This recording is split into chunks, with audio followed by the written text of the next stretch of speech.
All right, so thank you again for joining the workshop. We really appreciate you taking the time out to, come and listen to me talk about this very particular language and dialect that I'm very passionate about. I'll do a short introduction of myself personally. I'm Arianna, or Ari for short. My pronouns are they, them, theirs, and she, her, hers. I am a second year here at SJSU majoring in English, as well as a peer writing tutor at the Writing Center. For this workshop, I kind of want to put a little asterisk next to the subtitle, Deep Dive into African American Dialects. We won't be specifying the kinds of dialects by individual name and history. However, we will be summing up the idea of what AAVE is and going over some linguistic examples, as well as some terms that are very common within this language. Okay, so my first question for everyone here, what do you think AAVE is? And anyone feel free to unmute or drop their answers in the chat. Here are some guiding questions that could help you kind of answer this idea more. So what does AAVE stand for, if you're familiar with it? Have you heard of this acronym before? And if you have, where did you learn it? If you haven't, what could it mean? And have you always known about this concept and what it was, but could never really put a name to it?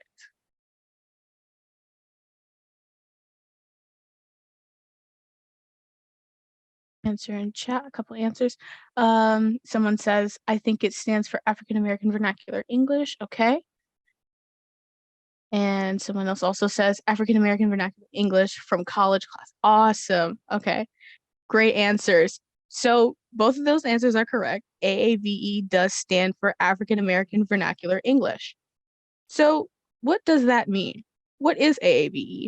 So African American Vernacular English, also known as Black American Vernacular English, or formerly known as Ebonics, it hails from places across the North American continent and the Caribbean islands. So North America would be considered Canada in particular, that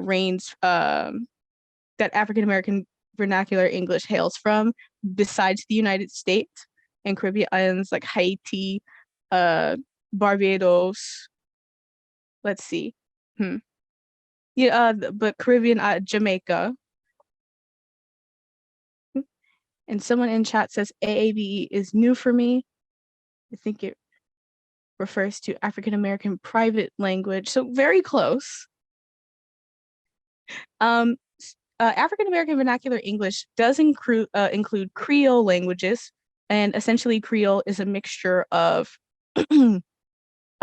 French and quote unquote broken French during the time of the transatlantic slave trade. So Gullah Geechee is one of those Creole languages. Patois, be that Jamaican Patois or Creole Patois.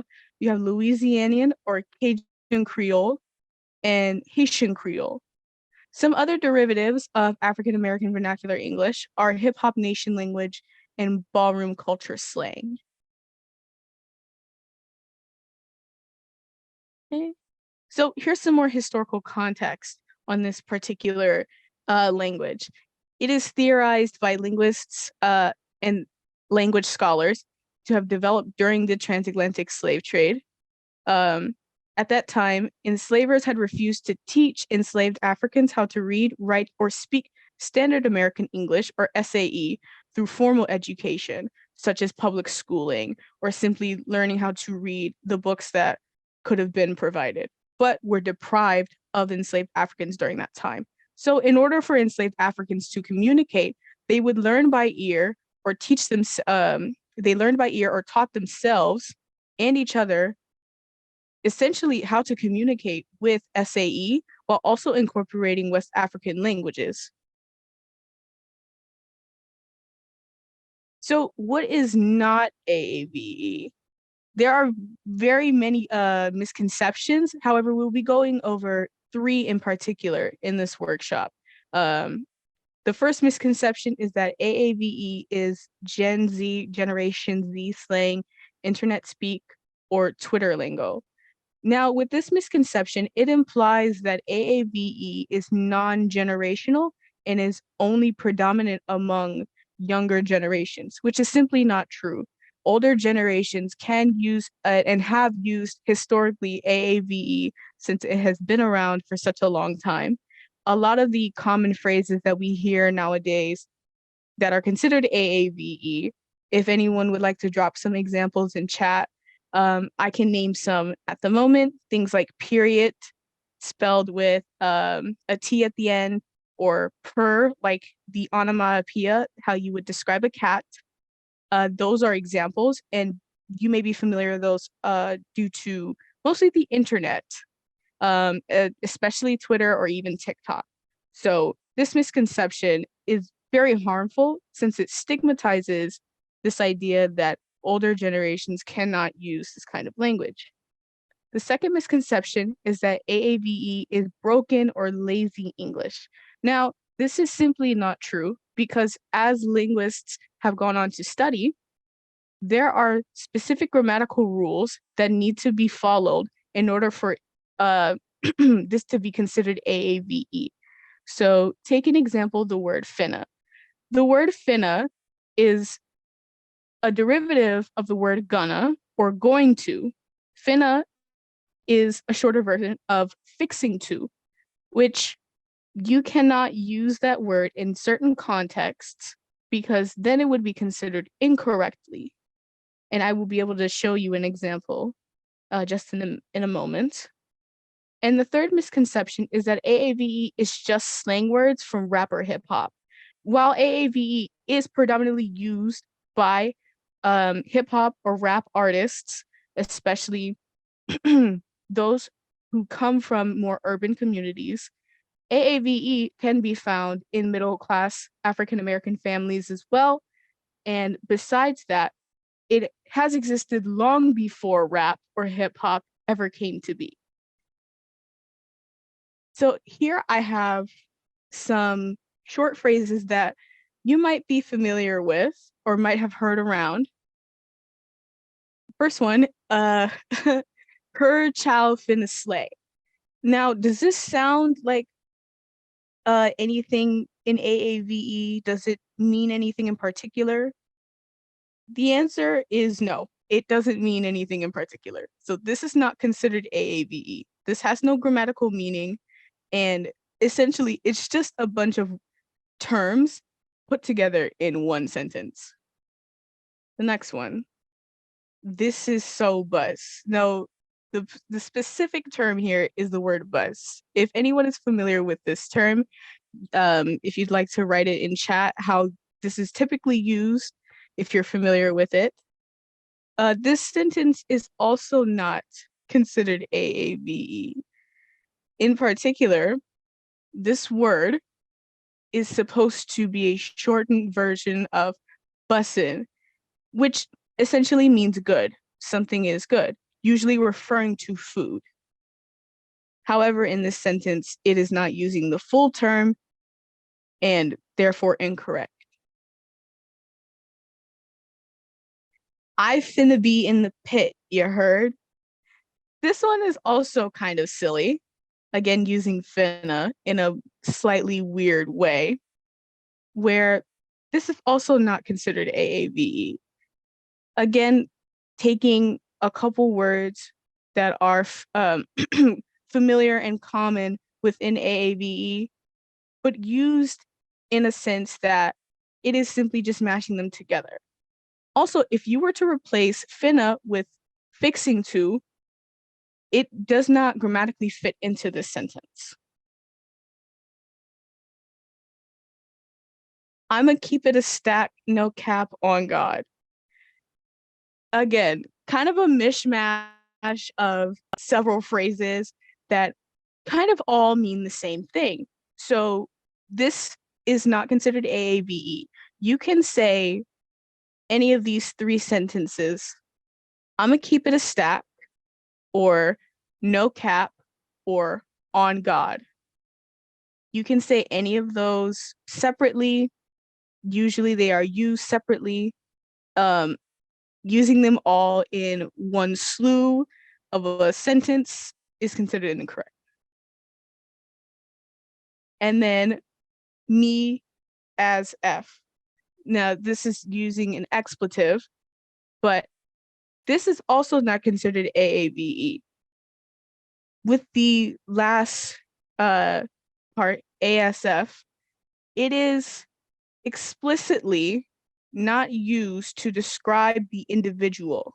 It is almost in all cases used to describe a particular object that is non-human. So me ASF does not make sense. All right, so now we're going to move on to some examples of terms. And before I show some particular examples, besides the ones that we looked at, what are some other terms that you might be familiar with that you've seen and could be considered AAVE? You can feel free to unmute yourselves or drop an answer in the chat as well. So there are numerous terms that can be attributed to AAVE, considerably tonal terms and colloquialisms, so things that are commonly used among people within a certain region, therefore considering this a dialect. So this first part, we're looking at Northern Californian terms. Since we are in San Jose, I'm sure that in being quite a part of the Bay Area, this is something that could be considered more Bay Area or Northern Californian language in terms of AAVE. So the first one that I'm sure that plenty of people are familiar with, not all of us, but a lot of people have heard, is the word hella. And it is used as an adjective or a noun modifier to mean a lot or very. Another term is slaps. So this is used to describe something as very good, which is typically used for food or music. Used in other contexts would be considered incorrect because of this original use of this term. Another one is giggin. It's another verb, which simply just means to dance. Hyphy, another adjective, to become hyperactive or excited. And I particularly like this one. Juiced, again, it's more of a verb, being excited, which usually implies that this person is excited due to being intoxicated.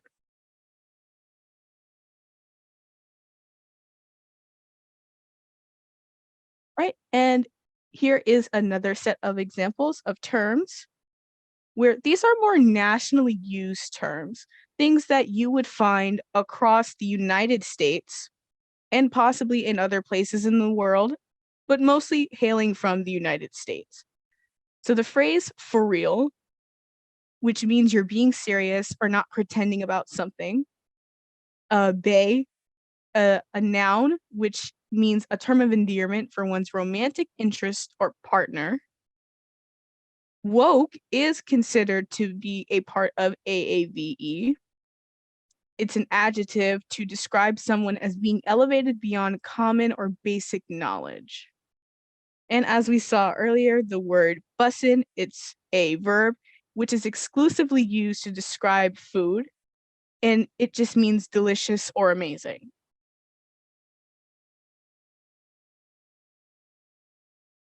So what are some other terms that you might be familiar with that are considered AAVE, if you know?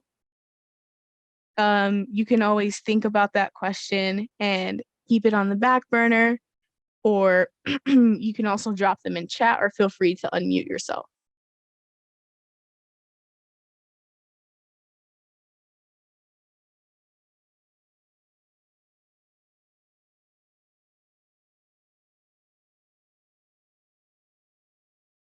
All right, so we'll go on to the next slide. So we have two pictures here. We have Cookie Monster sick in bed and Elmo who is not currently, but is about to eat a plate of cookies. So in this particular instance, I want to know who is eating cookies versus who be eating cookies. And this is free for everyone to answer. If you have any ideas, to share in chat or unmute yourself as well. Someone in chat says, I am down for that. Could be considered AAVE.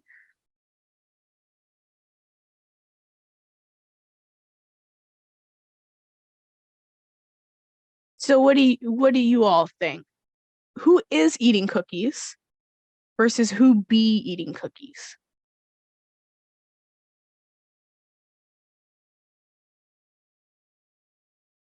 Okay.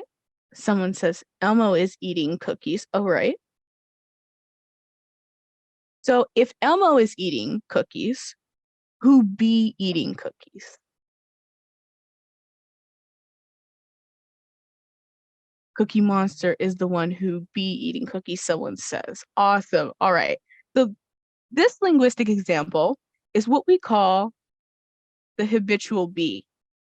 Essentially, in AAVE, it is used as an infinite or continuous verb to describe someone who is constantly doing a specific action. This particular idea came from Janice Jackson, who at the time was a doctoral student at University of Massachusetts Amherst, who was studying the particular difference between these two questions. In her study, she asks a group of white children and Black children both questions: who is eating cookies versus who be eating cookies. Now, both groups of children answered that Elmo is the one eating cookies, though the group of Black children were able to distinguish between these two questions as who be eating cookies, referring to Cookie Monster, who is continuously or habitually being seen in Sesame Street as the one typically eating cookies. So with habitual be, describing someone who is continuously or constantly doing one particular action. Therefore, Elmo is the one eating cookies, while Cookie Monster is the one who be eating cookies. And with that being said, I have an activity for everyone to join in. This is the first activity where you'll be looking at these 4 sentences and basing on the knowledge that we just went off of, knowing what habitual be means, which of these sentences uses the habitual be and which of these sentences are not habitual. So I think we will take about, let's say, 5 minutes to complete this activity on your own, and then we will all come back and reconvene as a large group. All right, good luck.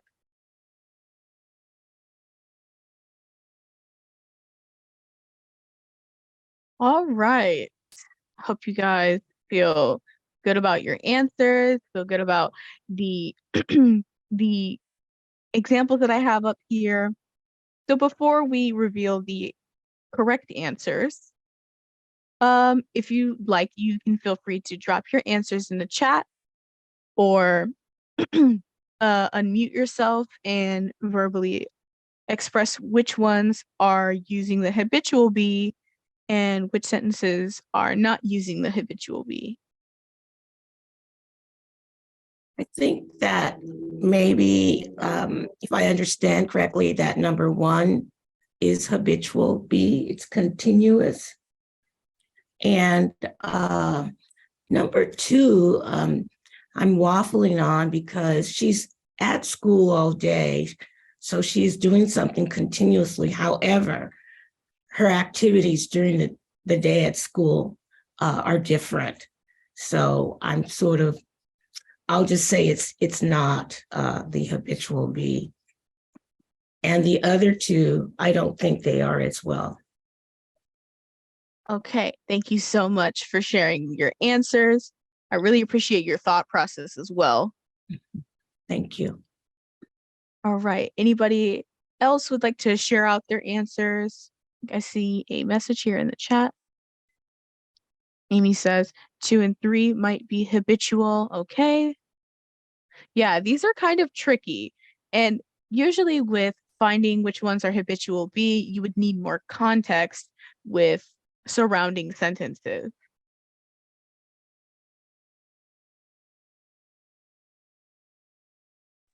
Very. Okay. So here says 1, 2, and 3 could be habitual, but not number 4. Okay. All right. Let's go ahead and check our answers, shall we? So, surprise, surprise. Number 1 is not habitual. And the reasoning for that is because of the specific wording here of all day today. In particular, he is dribbling the ball all day on one particular day. While it is continuous on that day, it is not a continuous action that this person seems to be known for. Similar to how Cookie Monster is known for eating cookies and is consistently being depicted as the one eating cookies, this person might not be consistently dribbling that ball all day.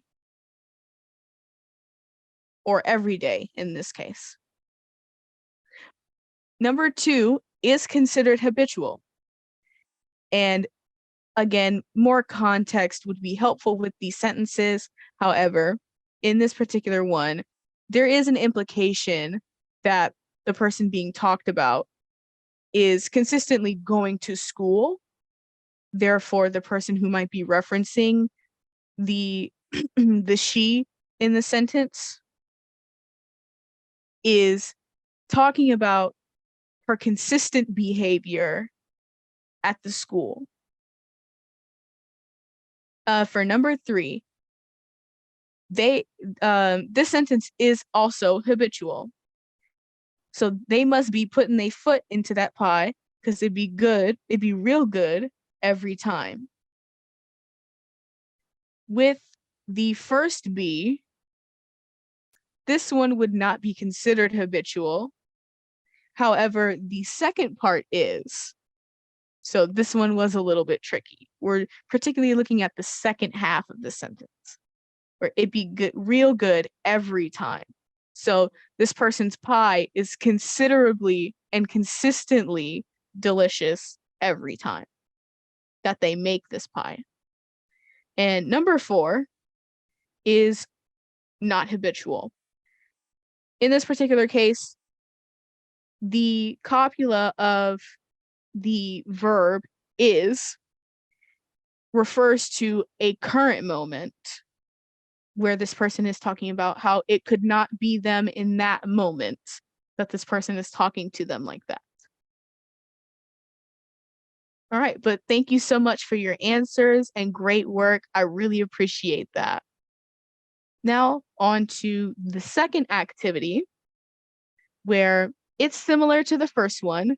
However, we will have more context as this is a longer formatted paragraph, which I will read aloud.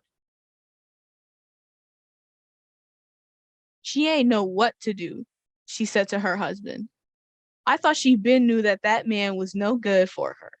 I be telling her all the time, but she ain't listened to not ne'er a word I done told her. Well, she be at home right now.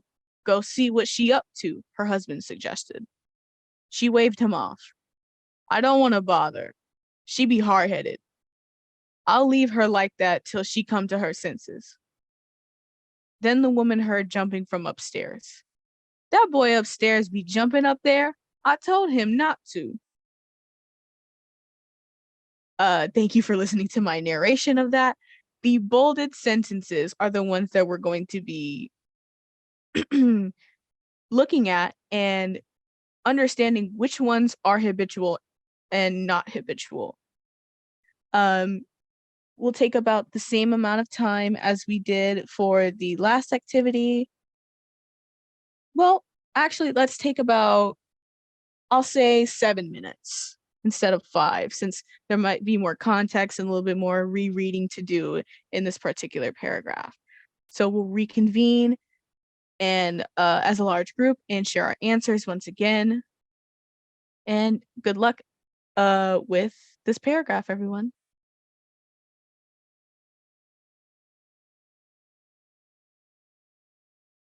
All right. So I want to try something out. If you all have your answers typed out, for those of you who are ready, if you can copy and paste, and we'll send messages at the same time. So make sure you get those ready. And when I say 3, I want everyone to hit the enter button and share their answers in chat. And also feel free to, again, unmic and unmute yourself and, have a verbal conversation about the answers for this activity.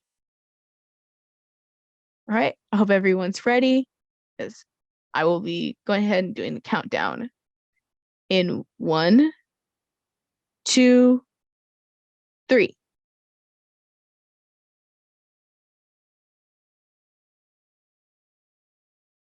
Okay, I see 1 and 3 are habitual and 2 and 4 aren't. 1, someone says yes, 2, no, 3, yes, and 4, no.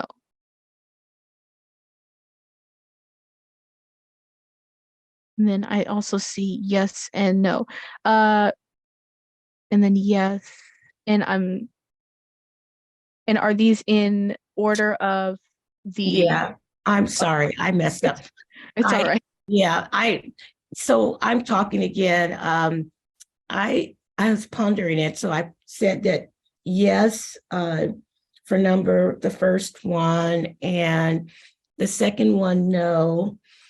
And then, the third one, that's tough. Because the reason why I say that, because it's possible that she means that from one point of view that she's hard-headed, but she's hard-headed now. But I thought, Mills, no, she's referring to her state of being. She understands her. So that I think maybe it's an HB. And then the third one, the last one, I think it's an HB, because she's referring to a sound that she's familiar with, and it's usually the boy jumping, and that she's already spoken to him about that. So what I'm not sure about is what we talked about, this consistency, being consistent all the time. But on the other side of that, if there's an identifier, there's a behavior that's identified with this person or this action. So that's why I said that. Does that make sense?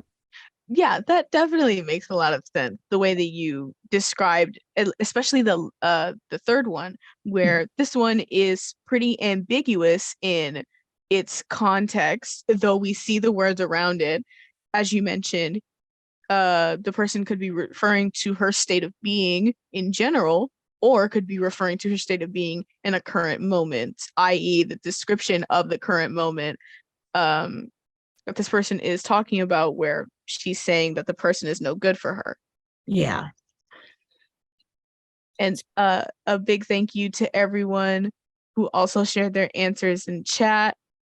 I really appreciate this engagement.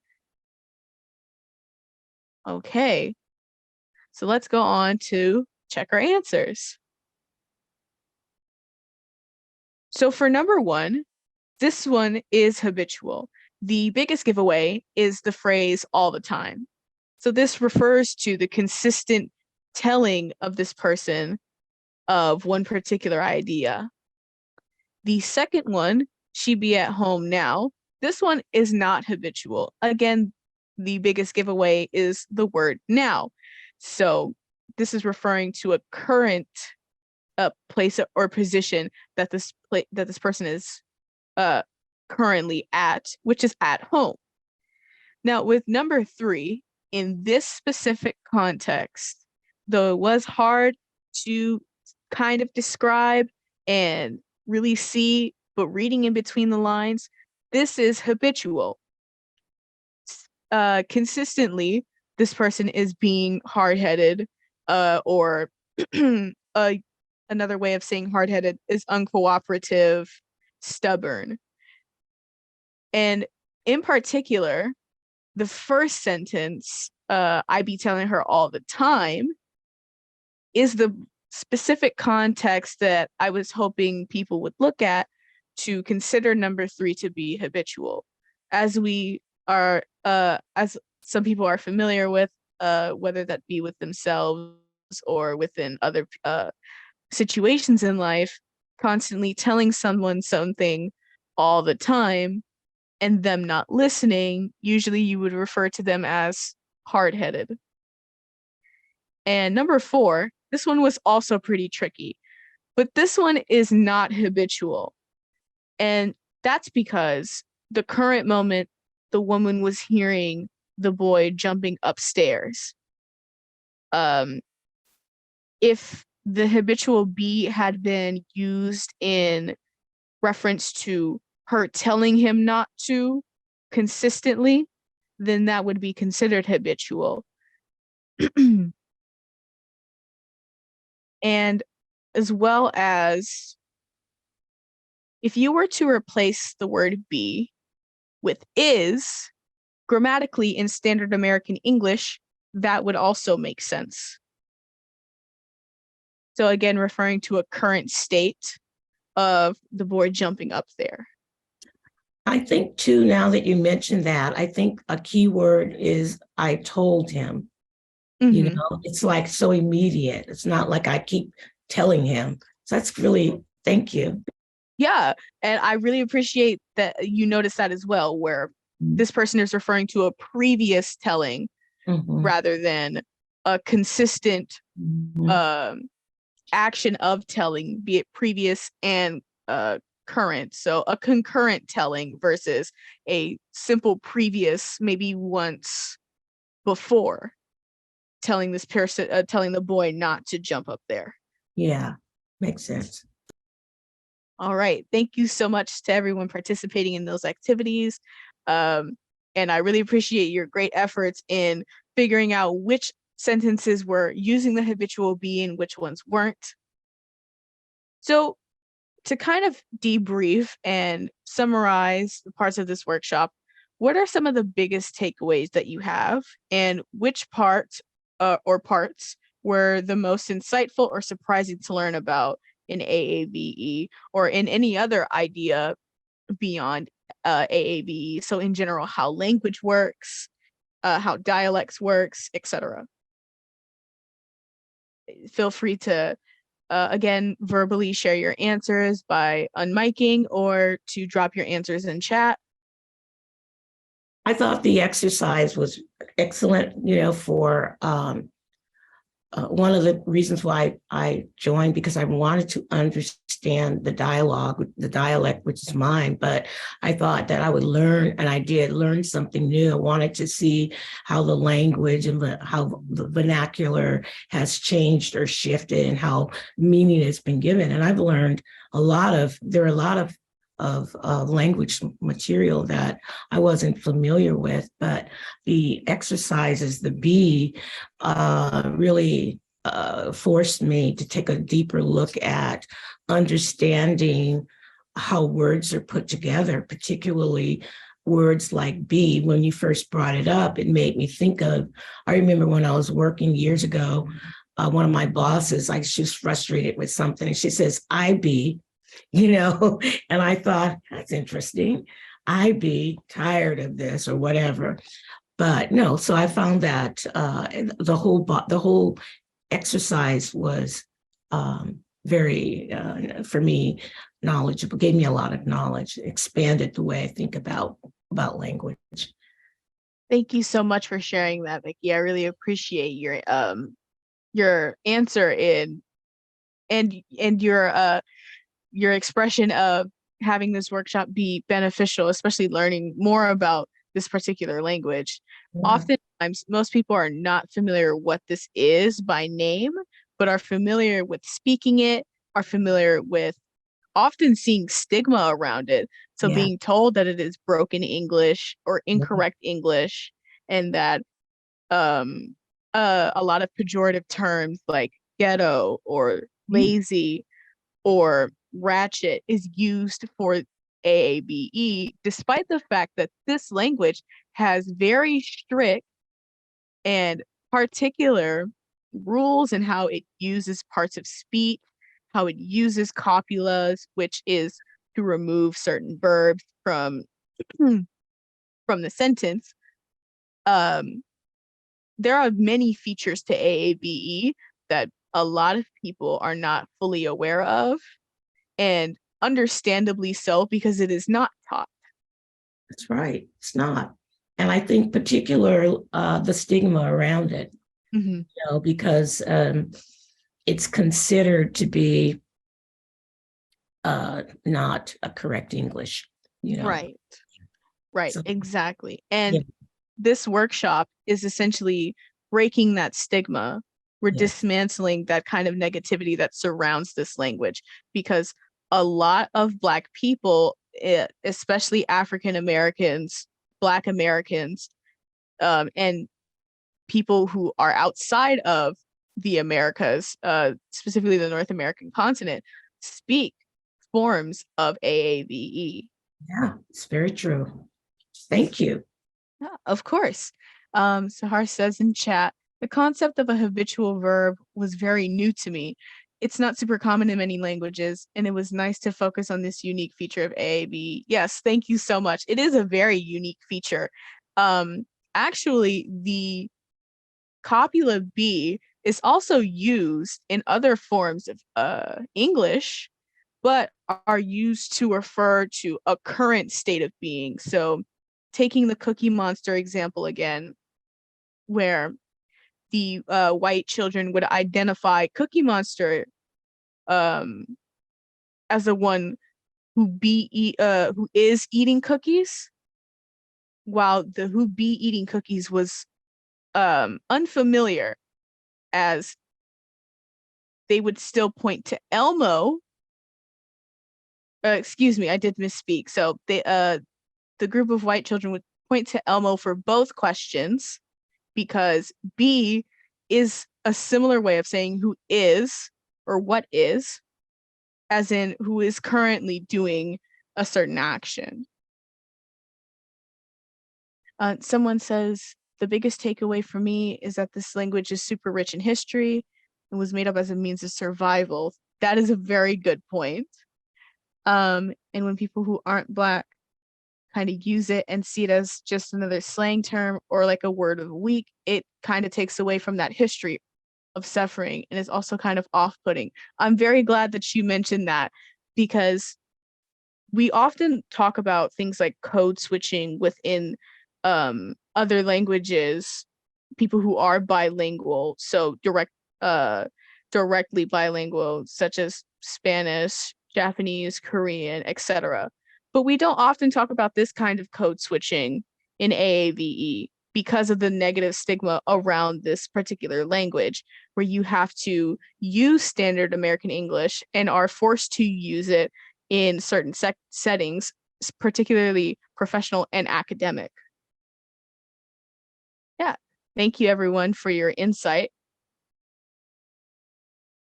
And thank you for coming. So we're in the last few minutes of our session here. I really hope that you enjoyed our time in this workshop. As you can see, we have our social media handles for Instagram, Facebook, Twitter, and YouTube. So please do go and check us out. And I'm also open to any questions for the next few minutes that anyone would like to discuss with me. If you have any questions about the other dialects that you might want to learn about, and maybe other linguistics that I could hopefully brush upon, maybe something about the academic sphere as well, or professional use of uh, this type of English. I have a question about AAVE. Is AAVE now more accepted as a way of talking, or, of course, in literature, it's written that way, but how is it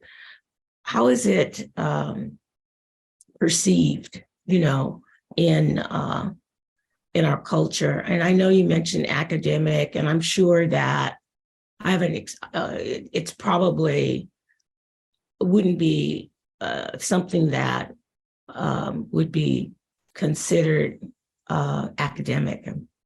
That's my perception. Mm-hmm. Yeah, that's a very good question. From my observations and my research, as well as observations as in my social media use, as well as personal experiences, AAVE is more widely used among Generation Z, at least in a more common sense of terms.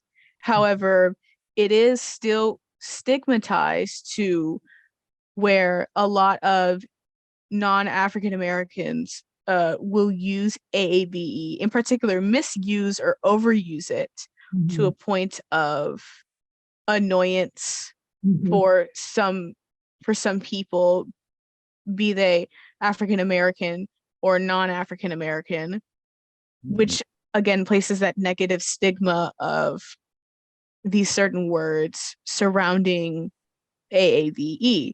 And it is mostly terms that are being more consistently accepted versus the constant way of speaking AAVE and its grammatical use. Okay.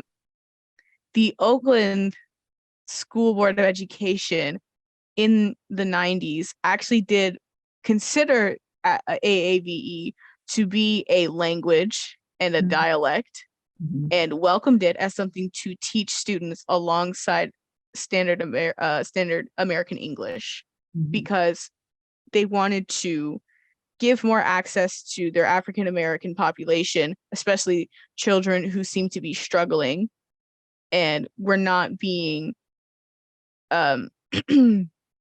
accommodated to for learning about this kind of language. Okay. Thank you. Yeah, of course. Thank you so much for your question.